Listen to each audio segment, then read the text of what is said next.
ندی کے اس پار ایک خوبصورت گاؤں تھا۔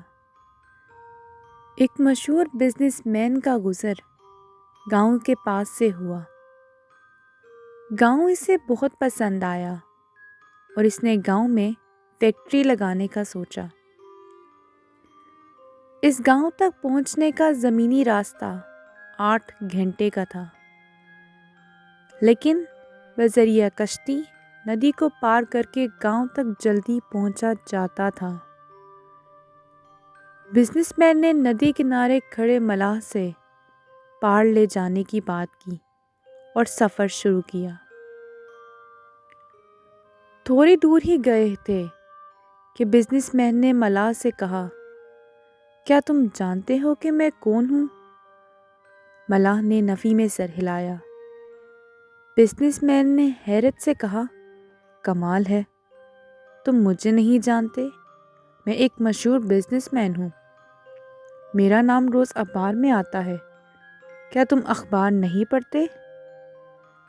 ملاح نے نہایت سادگی سے کہا، صاحب میں پڑھنا لکھنا نہیں جانتا، چھوٹی عمر سے ہی مجھ پر گھر والوں کی ذمہ داری آ پڑی تھی، جس کی وجہ سے میں تعلیم حاصل نہیں کر سکا اور اس ندی میں کشتی چلا کر اپنی روزی روٹی کماتا ہوں۔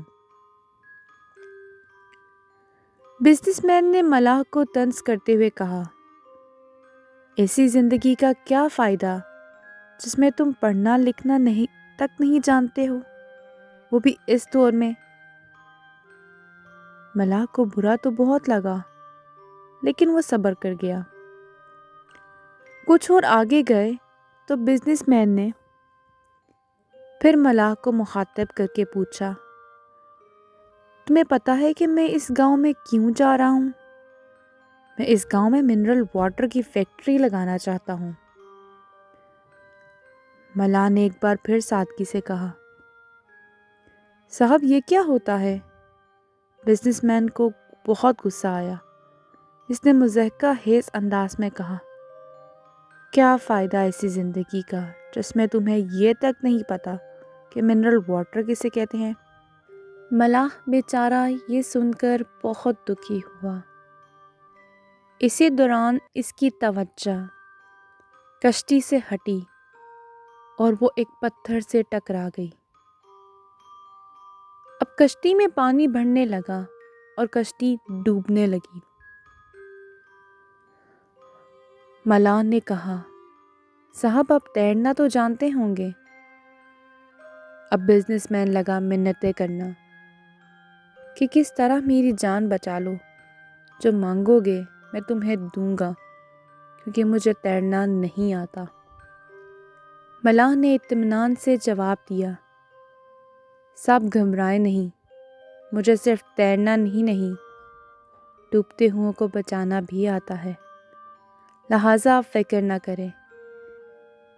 یہ سن کر بزنس مین بہت شرمندہ ہوا۔ زندگی میں کبھی بھی کسی کو اپنے سے چھوٹا، کمتر اور بیکار نہ سمجھے۔ اللہ نے اس جہان میں کسی کو بھی بیکار نہیں بنایا۔ ہر انسان اپنے اپنے دائرے میں ایک بہترین کردار ادا کر رہا ہے۔ دوسروں کو کمتر اور بیکار سمجھنے والے غرور و تکبر کا شکار ہوتے ہیں۔ غرور کا سر ہمیشہ نیچا ہوتا ہے اور اللہ بھی غرور کرنے والے کو پسند نہیں فرماتا۔